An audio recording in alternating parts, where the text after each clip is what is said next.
The second issue that we're working on is demand for corn. And then to round out the field, number 3 is demand for corn. We have piles of corn until you come to North Dakota. I noticed that you have found a new way to go ahead and store your corn. I'm from Montana, and we never gave you North Dakotans nearly enough credit to be that bright. But boy, what a tough year you guys had. I mean, man, my brother ranches in central Montana, and he thinks it was tough for him, but you really did have this tough year. And that's kind of the middle part of what we're talking about, is how do we start resolving some of these issues around, we've done a great job in the policy arena around risk management, but we have a lot more to do, and I know that this year certainly pointed out a lot of that. And then the longer term is how are we relevant to the farmer in 20 years? What's that farmer going to look like? We know there's going to be fewer of you, but what are the things that you will need as a farmer in 20 years from your trade associations? And I think we've done a great job telling you what we do on the policy side. I think we have a lot more work to do on telling you what we're doing with your checkoff dollars. And those programs are so important. It's such a much bigger part of our organization in a lot of ways, but I don't think we've told that story nearly well enough, and so that's another big issue for us to work on. Yeah, and we welcome Ryan Findley with us as well from ASA. Excellent, thank you. I appreciate the invitation to Fargo in February. I will invite all of you to Commodity Classic, which is in San Antonio, Texas, at the end of the month. So we would love to see as many of you there as possible. I spent 4 years in Minneapolis, and then was fortunate enough to end up in this position. And so the family moved to St. Louis. And last fall, I was outside for a little bit and came in and was standing by the fireplace. And my daughter, who was 11, said, "Dad, why do you look so cold?" I said, "Because I'm freezing." And she's like, "It hasn't even been 2 years and you've already gone soft." So, I appreciate the opportunity to be here. And I think looking at 2019, it was a difficult year. There are things that we can control and things that we can't control. The American Soybean Association, who we are and what we do is policy. So the levers that we can move in the policy arena is what we want to do to try and impact and create the best environment, the best business environment for you and your farm. So with that, as we roll into 2020, we're going to focus on 3 main issues. The first is going to be trade, the second is going to be biodiesel, and the third is going to be infrastructure. And I'm happy to visit with you during this panel, afterwards, but if you have any questions on those 3 about what we're doing, I'm happy to have the conversation. Thanks again for the invitation to be here. Great. And Mace Thornton with United Soybean Board. Thank you, Michelle. I've only been with USB for about 8 months, so I may be deferring to Ryan for a lot of soybean insights. I spent the last 30 years with a really big farm organization that happens to work out of DC. And at the tender age of 57, I decided it was time to get out of the Beltway, get a little bit closer to my home state of Kansas, and I took a job with USB about 8 months ago. USB, we administer the soybean checkoff. We work for you.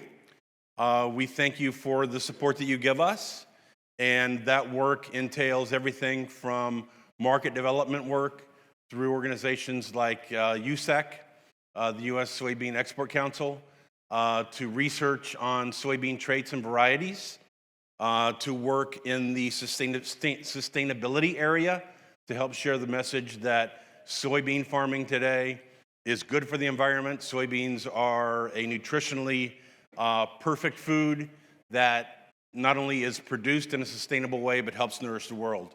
And like what Ryan said, our issues are very similar to that in regard to, number 1, market development, number 2, finding to work on new uses for soybeans, not only inside the food area, but also in the industrial space, and continuing our work in regard to getting good traits, better soybean varieties on the market that will help you earn a living. And I just want to say that given all the challenges that you have had this past year, and maybe even the year before that, our hearts go out to you because we know that these are very struggling times. So I look forward to sharing a few thoughts of what we're working on at USB. So let's talk about maybe 2 or 3 of your main priorities for 2020, and especially John, in the umbrella of demand, what are the priorities? Ethanol is always a very big issue for the corn growers. We are working on a low carbon, high octane fuel standard. As if you haven't noticed, Washington is somewhat dysfunctional these days. So that's going to be very difficult to do, but we do need to get this legislation introduced. We hope to have that done in the next 10 days to drive that forward for higher blends of ethanol to meet the needs for higher compression engines. We're also doing a lot of work in California. The folks in California, the CARB, California Air Resources Board, which really has pushed electric vehicles really hard, but we have come to a point with them that all of a sudden they've started to realize that not every vehicle in California will be electric vehicle tomorrow afternoon at 4:45. And so you're going to need a bridge there to decarbonize your transportation sector. And what better ability do you have than from ethanol to bring down the carbon content of fuels? And completely different kind of reaction we have from them than we did before. They've been coming out to the Midwest and looking at farms and going back to California and saying, this is the way we need to go. So, and then lastly, on ethanol, we can put 1 billion gallons of ethanol into China first quarter of 2020. The Chinese know that. They need ethanol to clean up their air. I don't know if that's going to happen, but certainly it's a laudable goal, one that we're working on. So in the ethanol front, those are the 3 big markets that we're looking at. All right, Ryan? I mentioned infrastructure, biodiesel, and trade. I think within the trade space, it is looking at the progress that we've made in the last 3 months, actually the last month. So January 1st, Japan Free Trade Agreement took effect. We have since signed China Phase 1, and then we had USMCA last week that was signed at the White House, and we're waiting on final implementation from Canada before we're ready to go with that. But I think the Phase 1 aspect of trade, everybody is now pivoting to say, okay, it's the European Union. Secretary Perdue was in Europe last week. That's the U.S. Department of Agriculture. Secretary Sonny Perdue was in Europe promoting the European Free Trade Agreement. A lot of chatter around India and doing an India trade agreement. We're going to pivot back and say the trade war with China is still going on. Right. And so Phase 1 is all about making sure that China is held accountable, not just to the purchases that they said they would make, but all of the other standards that were built into the agreement. China has to be held accountable. We have to end the trade war. So we have to figure out a way to get to step 2 that's going to rescind the tariffs and hopefully get us back to normalized trade with China. Absolutely. So Mace, you kind of alluded to a lot of your priorities.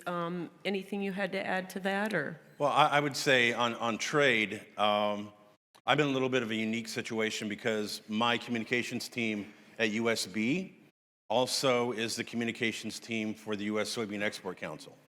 Monty Peterson's out there somewhere, I know. He's vice chair, Right. Representing North Dakota very, very well. We know that from our work with USEC that they have been spending a lot of time in developing markets to try to look outside of China for opportunities in places like Nigeria and India and Egypt.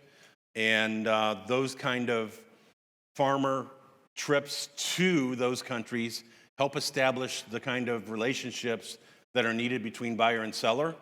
And they've also established on the ground in those countries to help develop those markets what is called soybean centers of excellence.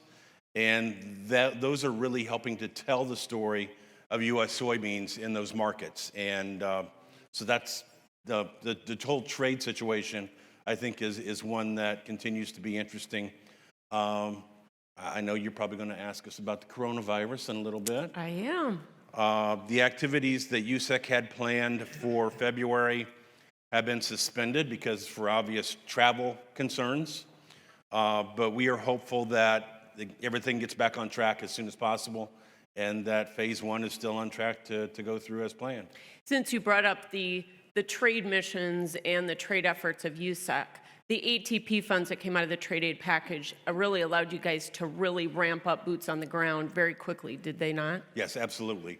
I know that there are a lot of concerns because USEC has staff all over the world, and there are a lot of concerns for those who are actually located in China right now.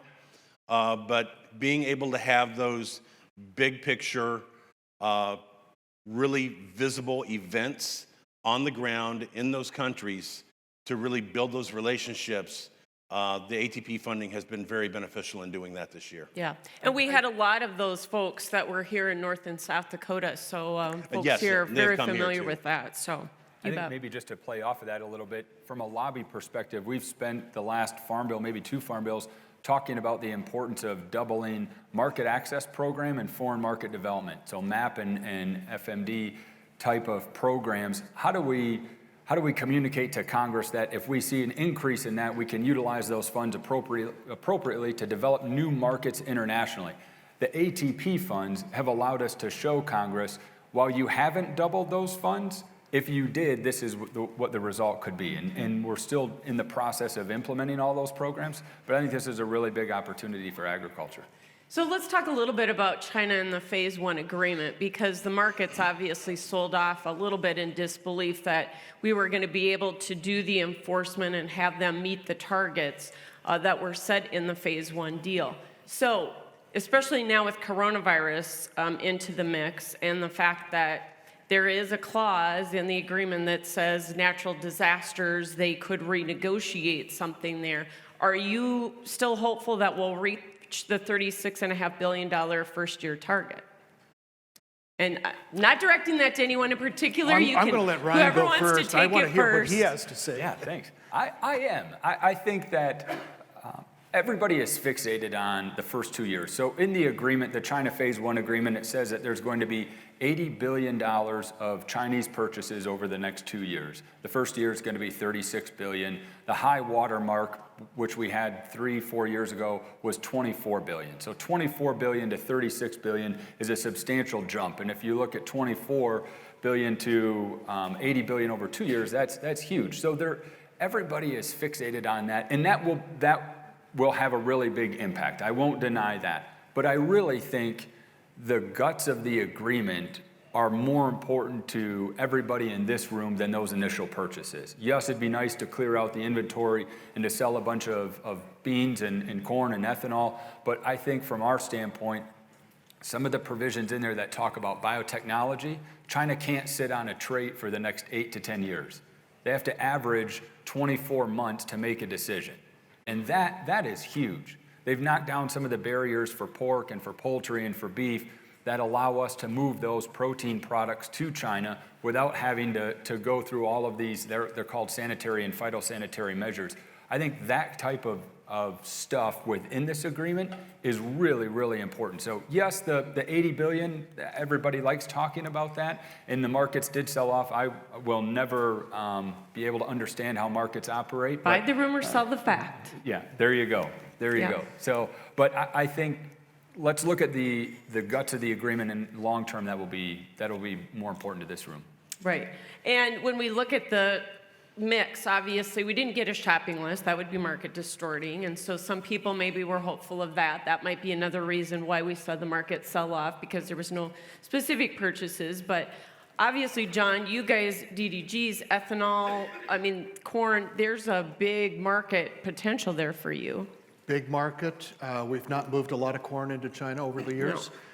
We've always seemed to have a problem.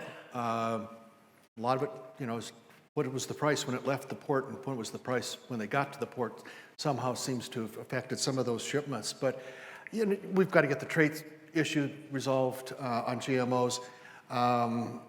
They will use a lot of DDGs. Ethanol is, again, it's a huge opportunity for us, and it's a huge opportunity for them. If you've ever been to Beijing, you can see the air you breathe, and it's not a comforting thought. But there's a lot we can do for China.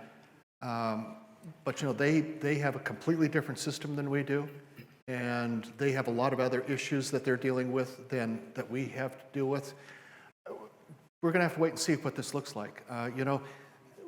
We did what we did because China has not been a good actor in the Right. past. And I don't know if you're going to turn that around in a couple months. We'll have to see. In the meantime, they backed off their E10 mandate in China. Is Yes. that a concern? It's a huge concern because that was a movement in the positive direction. Again, we were very clear. We went and spoke with Ambassador Lighthizer, who's the U.S. trade rep. We can put $1.5 billion worth of ethanol into China in the first 3 months in 2020. The Chinese know that. But, you know, they are very stuck on the thing that they want to produce their own ethanol. But time and time again, they've had issues with producing their own ethanol. And, you know, we don't want all the market, but we sure like a big chunk of it. Absolutely. So, Ryan, you mentioned the tariffs that are still in place, the 25% on soybeans, but they have been issuing import certificates for duty-free. Like I think the last one was maybe 10 million metric tons. Do you see more of that as we go forward here until we get to phase 2? Yeah, this concept of exclusions that they're offering for certain grain handlers, I think there's a lot of anticipation that that will continue. Our point is that's not the best way to facilitate trade. They shouldn't have to offer exclusions because we shouldn't have the tariffs to begin with. And it shouldn't just be to state-owned enterprises that are allowed, the Chinese companies that are allowed to do the trading, or a select group of 2 or 3, 5 others. It should be opened up to all grain traders, in our opinion.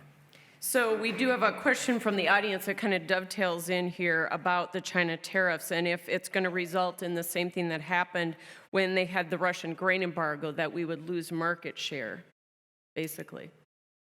I think that this is the biggest question that's out there, and we've had this conversation over and over again with USDA and USTR. So you can go back, and actually the Russian grain embargo was important, but there was also a little issue with Japan that we had in the early 70s, and that issue that we had with Japan is really what facilitated the beginning of the Brazilian soybean industry. And so you had the Japan issue, then we had the Russian grain embargo. All of those have a really long tail. And economists have this debate all the time of, well, how much of the impact are we feeling today? Some will say it's negligible, this was going to happen anyways. Others will say this is a direct result of those. I think it's to be determined. USDA will tell you they anticipate this recovery to take a long time. Prior to phase 1, USDA economists were saying it's going to take us 10 years to get back to the trading numbers that we had prior to the beginning of the trade war. So can we get back there? I don't know, but we've certainly sent Brazil the signal to clear some more cerrado, clear some more grassland, plant some more corn and beans, and they've done that. Now, it hasn't been huge, but if you see an incremental increase of 2 to 3% each year, while we remain static or reduce, they're going to consume more of that market, which is exactly what they've done in China. So it is a concern long term. Plus, China's put investment into Brazil's infrastructure, including their port system, right? Again, that's a huge concern. I mean, the Belt and Road investments that China's making all over the world, particularly with ports, that's a real concern. I had a Brazilian farmer in my office a few months ago, and he said, you know, this last week I did 2 things I've never done before. What was that? He said, I sold corn to Mexico, and I sold beans at a premium to China. And he said, and downriver from me, he's on one of the tributaries of the Amazon, he said, down the river, not too far, the Chinese are building a big port on the river, and he said, and I'm going to clear more ground. So those are the kinds of things that we're going to have to face because, a lot of the world is wondering, are we a really good, solid, reliable supplier of some of these commodities? And once they start questioning that, they're going to want to look for Plan B and Plan C. Right. So I mentioned the coronavirus as part of the previous question, but just overall, coronavirus, the death toll, is up over 400, over 20,000 cases. This has surpassed the SARS in 2003. But overall, do we expect that there's a demand implication here? Is the industry concerned about it from your guys' vantage point? I think it's hard to predict that right now. What I find is interesting is the coronavirus kind of knocked African swine fever off the map for a little bit. Yeah, it did. I mean, we're still going to be having those concerns about the swine sector in China on the demand side when it comes back, but really, I don't think anybody knows right now. How quickly can it be contained? Will it impact our ability to get our corn and soybeans shipped there? And how will it impact that region in general? Absolutely. Well, and this morning we hear that cabbage is going for $9 a head in China. They're going to need to replenish their pork reserves. They pulled another 10,000 metric tons out of reserves today. There's going to be need for product here coming up, right? Yeah, I think you're right. It's that short-term versus long-term mentality. So there was an economic report that came out last week that said when SARS hit China a few years ago, China's size of their economy was 4% of global GDP. Today, China is 16% of global GDP. So we say, well, they're going to have to replenish all. Yes, they are, but their ability to move more people into the middle class, or for that middle class to be able to purchase additional animal protein beyond what they have, so increase their per capita consumption of animal protein, will not trend as quickly as if they have a strong economy. So if they have a weak economy, that buildup into animal protein consumption increases will not be as strong. So what does that mean to us? It means that we're not going to be able to sell as much as we go forward, especially if Brazil and Argentina continue to ramp up production. So it's this long-term impact that it's not just right now. We're going to feel bumps right now and maybe some surges and updraft, but I think it's that long-term aspect that we have to watch. And how far does the coronavirus go? Right. I mean, We it don't isn't just know when China. it And if it gets down into Southeastern Asia, where, those 9 or so countries represent 750 million people, and all of those consumers want to have more protein. If it starts disrupting their economies as well, it could be serious, but so far I don't think it is. So let's switch gear just a little bit and talk about the biofuels industry. It was a big year, obviously, with E15, but the headwind that may have negated a little bit of that progress, John, has been all of the plant waivers that have been allowed by EPA. Where are we at with that? Because I know you guys weren't happy necessarily with the RVO requirements in the most recent proposal on the renewable fuel standard. That's an understatement that we were unhappy. All right, you were mad, maybe, I don't know. But Yeah, I mean, when you take 4 billion gallons of demand off the market over a couple years at a time when both the ethanol industry and the corn industry are hurting, that was significant. And the court case, the 10th Circuit, ruled in our favor on some waivers that occurred before the Trump waivers. Validating what we have said all along is that those waivers need to be rare, and they need to be for a particular, a very good reason, and rather than willy-nilly. So we were successful in that case. There's another case that is pending in the courts in the more recent waivers. If that court follows what the 10th Circuit said, I think we'll be in a good place. The question is, do we claw back some of those gallons that we lost? That if we could, we would like to claw back all 4 billion gallons. I think that the petroleum industry, their heads will explode if that happens. But not an unhappy thought. But we need to get back in there. But we're getting a lot of pushback from the petroleum industry. They view it as intruding on their market share. They have spent hundreds of millions of dollars pushing back on the renewable fuel standard. We still have the renewable fuel standard, and that's because a lot of folks in this room and in rooms like this across the Corn Belt have made it known to elected officials that this is really important. And that's why it's important to have real people sitting in rooms like this to have these discussions, and then in turn around and talk to their elected officials. So you and I have talked about this before, but what happened with the big biofuels deal that you got with the president? What was the disconnect between what the president promised and what EPA actually put in the Renewable Fuel Standard RVO proposal? No one really knows exactly who made what decision in the West Wing, but it had to have come from the West Wing. I've known Andy Wheeler for a long, long time. He is not one that's going to get out in front of his boss. And I don't know who made that decision in the West Wing, but it had to have been a West Wing decision. Whether it was the president or not, I don't know. But there was a disconnect. And, not once, not twice, but on three different occasions on this. So we've had a number of conversations with the White House. Hopefully, we can get this back on track and to get the administration to uphold the promises that the president has made. Because they can fix it in the final RVO proposal, correct? There's a lot of room in that final RVO to do a lot of fixing on a lot of different fronts. It also impacted the biodiesel industry, though, too, didn't it, Ryan? It did, absolutely. I mean, it was a huge chunk of maybe just to give a 30-second snippet, when we're talking about the small refinery exemption, and you can correct me when I make a mistake here, but if you look at how much volume is mandated with the RFS, take off the bottom of that the small refinery exemptions. And so the agreement that was established is, well, what is taken off, we'll average that, what is taken off the bottom will add to the next year. So that the standard that is there, the amount of ethanol or biodiesel that we'll actually create is going to be utilized at some point in the future. So that was, in a nutshell, the agreement. And I think that from a biodiesel standpoint, not seeing that put into practice was a big concern. I will say, I don't want to lose this because John mentioned everybody in here has a role to play.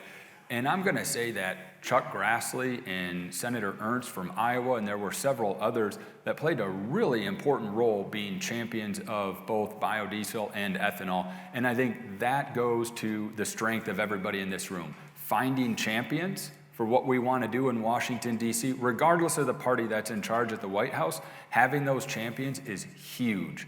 And so making sure that you engage with the representative and the senators here is going to be really important going forward.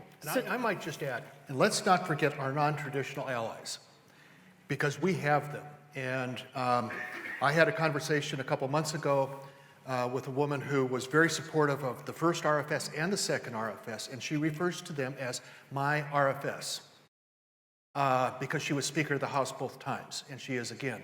Nancy Pelosi has been the strongest supporter of ethanol of anybody on the Democratic side of the aisle who's not from a corn state, and just has been just a stalwart on this.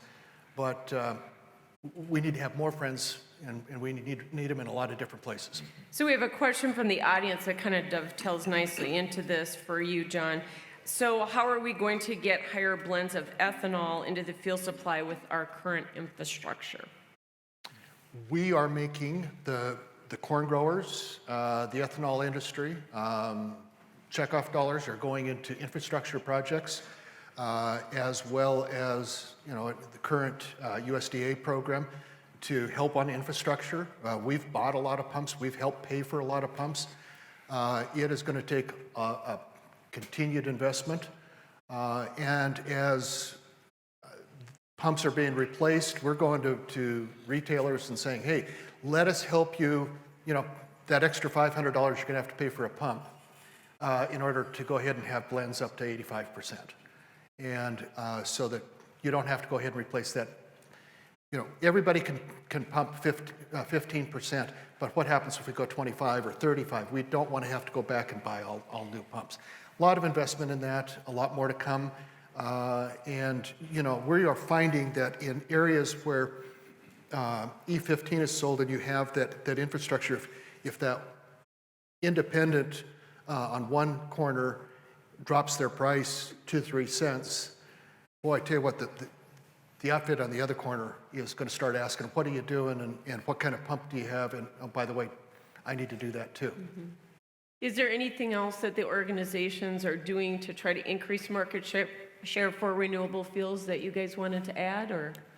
I think looking forward, there's going to be a lot more state activity on the biodiesel side.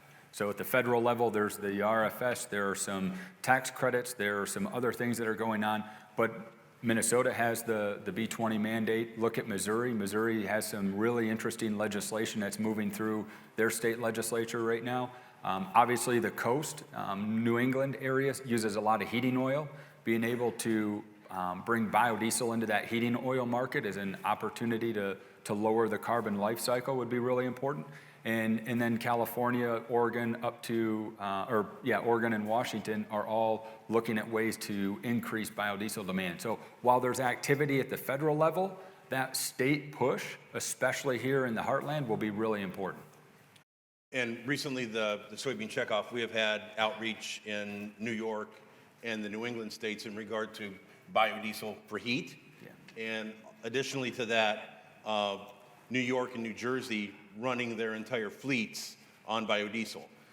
Certainly, we are a big supporter of the National Biodiesel Board and all the work that they do to help support biodiesel from that standpoint. So, all because of the investment you all make in the soybean checkoff, and it's just one of the ways we do that.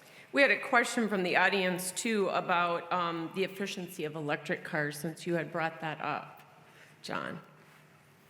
Especially since electricity usually have to use another source to. Right, and I would point out, and that was something that we've pushed California on pretty hard, is where's your electricity coming from? They do have a lot of nuclear. They have a lot of hydroelectric. They certainly have a lot of natural gas. But when they figure out what takes more carbon, electric vehicle or a vehicle running on some ethanol blend, they do have to look at where does that electricity come from to power that electric car. I think it is the Achilles heel of the electric car industry. We have tried to push it where we can, but certainly there's a lot of places in this country where that electricity is created by a source that emits a lot of carbon, and we happen to have a component in the gasoline mix that we can make, and while we're growing that corn, we're sequestering carbon. It's a pretty good deal. I think on the biodiesel front, that curve to electrification is going to be a lot longer. So I don't see John Deere or New Holland working on an electric combine. I could be wrong, but I think that we're going to be using biodiesel for a long time and making sure that we increase volumes to be able to use that within construction equipment or heavy-duty equipment will be really important. So let's also talk a little bit about, since Ryan, you brought it up, infrastructure being such an important policy priority for you. You know, the last two State of the Union addresses from the president have mentioned infrastructure. Congress has said, hey, this is going to be a priority. We have really not gotten much done. So how do we kick this up here? Well, I actually want to play off of something John said when he referenced Brazil earlier. And for those of you that have traveled, Mato Grosso has it's a state in the center part, the interior of Brazil, where they're doing a lot of corn and bean production. And the grain bins that they have set up are huge. They are just massive. And then their main highway, which is really just a 2-lane road, but BR 163, which takes all of the grain up to the ports, and there's a lot of port infrastructure being developed. They just finished paving BR 163. And so if they can expand that, we'll see what happens. But Brazil is moving forward with infrastructure, and we're barely maintaining what we have. So I think it's important when we lean on members of Congress to say, what are we doing on locks and dams? What are we doing on inland waterways? What are we doing with roads and bridges? What are we doing with rural broadband? Because there's a lot of cool technology in the equipment space, and at some point we're going to run into a wall and not be able to utilize stuff because we don't have rural broadband. So I think that we were hopeful for a big, huge infrastructure package the last 2 years. It did not happen. What can we do to influence spending bills? What can we do to influence smaller infrastructure packages in 2020? That's going to be the best opportunity, I think, in 2020, and then look at 21 for a massive infrastructure package. But when you trickle down into the rural communities, and with all of the disasters that we had this last year in Nebraska, the Dakotas, whatnot, we have a lot of roads and bridges that need, dire repair. The counties, the townships don't have money. It's part of a bigger system here, right? It is. And I think that there's the general public sees some of this stuff and they're like, boy, do we really need to spend all of this money on infrastructure?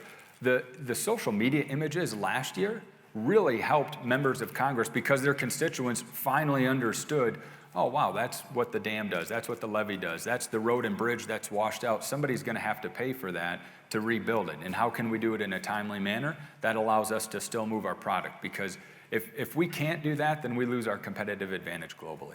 I was just going to ask you about that, about the competitive advantage, and that's what we've had for years over Brazil and what's kept us, It is. The top. It's remarkable how fast we can move grain, soybeans, corn, wheat, how fast we can move it from your farms, and especially up here, how fast you can move it from your farms to China, that's remarkable. But even as you move a little further to the east, if you're in Ohio or Indiana, Michigan, how quick you can put something on a barge or a smaller container and get it to Europe. So we can move product anywhere in the world. It's just how fast can we do that and at what cost? Our infrastructure is going to be dependent on it. Okay. This question came in after we got done with our discussion about biofuels here, but what's keeping biodiesel from being more commonly used? Is a question from our audience. Yeah, I think part of it is the mandate. There isn't a B10, a B20 mandate nationally. From a state standpoint, I think there is the push to do that. A few years ago, we didn't quite have the infrastructure to produce as much biodiesel as we do now.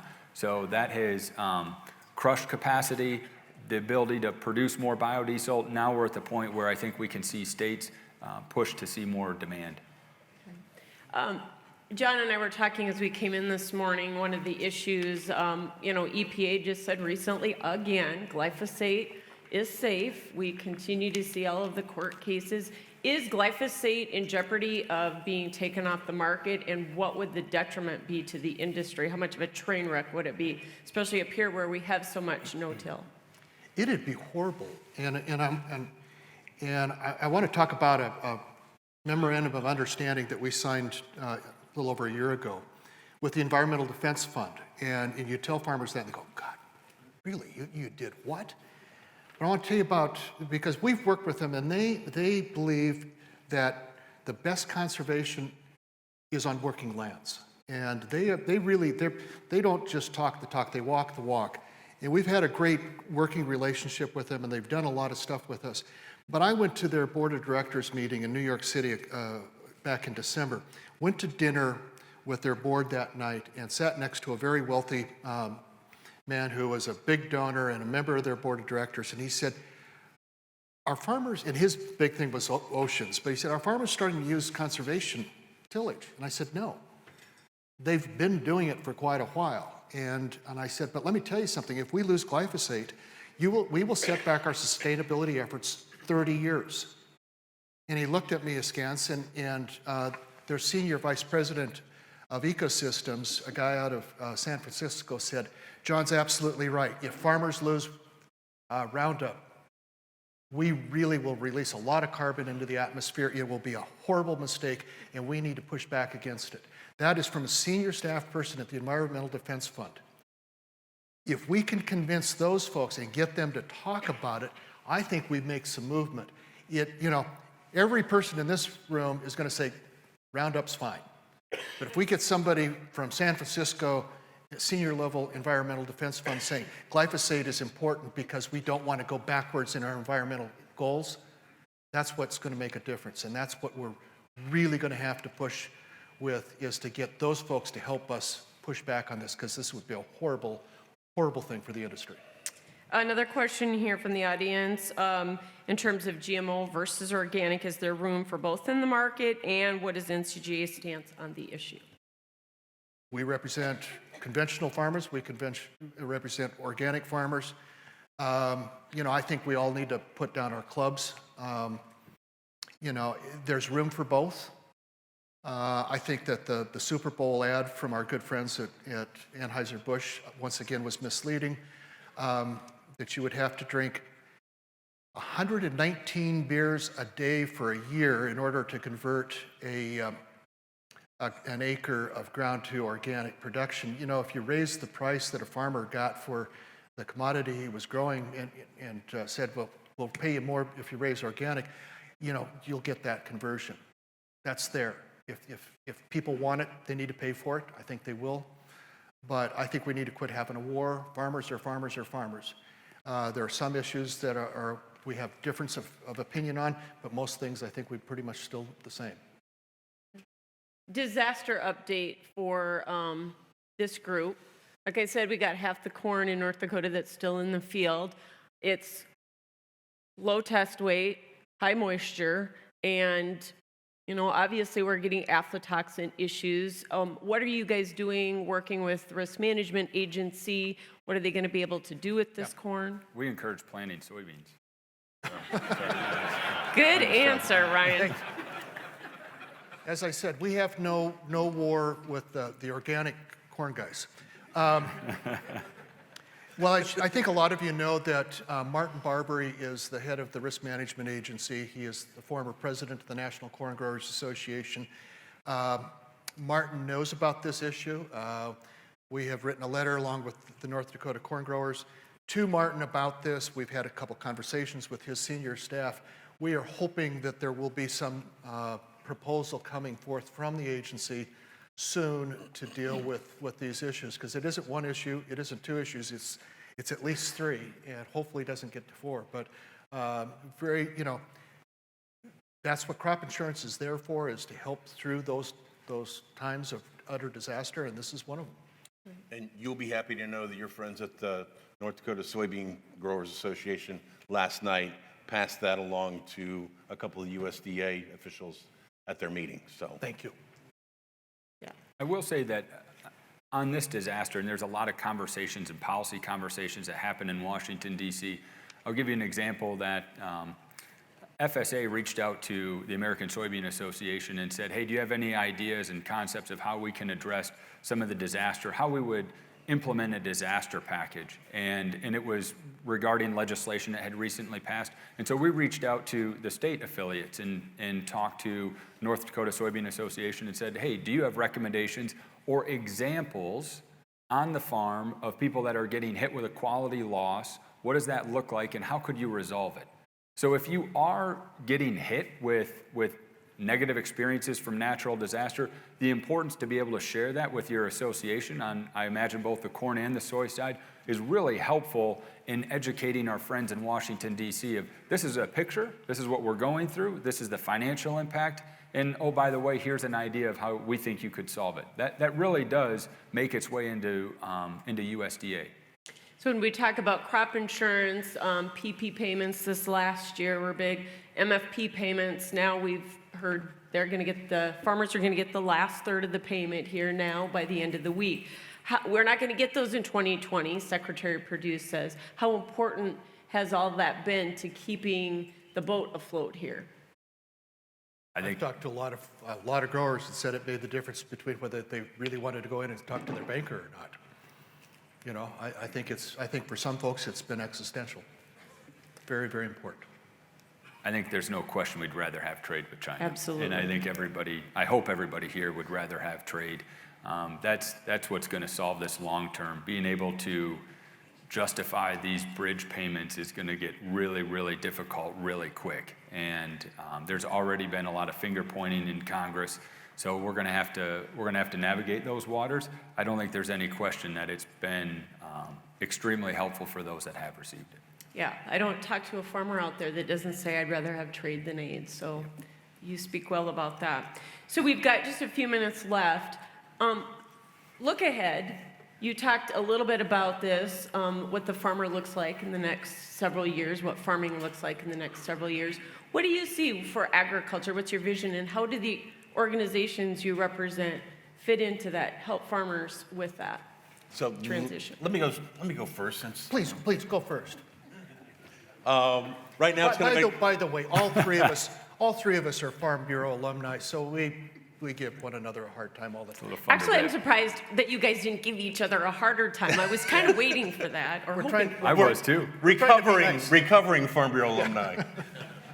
No, we love Farm Bureau, but right now it's a really exciting time in the soybean world because we're going into our FY21 funding cycle, where the soybean checkoff that you all invest in, our farmer directors are going to be deciding which projects, and that ranges from everything for market development projects on the trade side to infrastructure, really not actually getting down and doing the spade work on infrastructure, but all the studies that are needed behind the scenes, such as the one this past year that was aligned with Mississippi River dredging.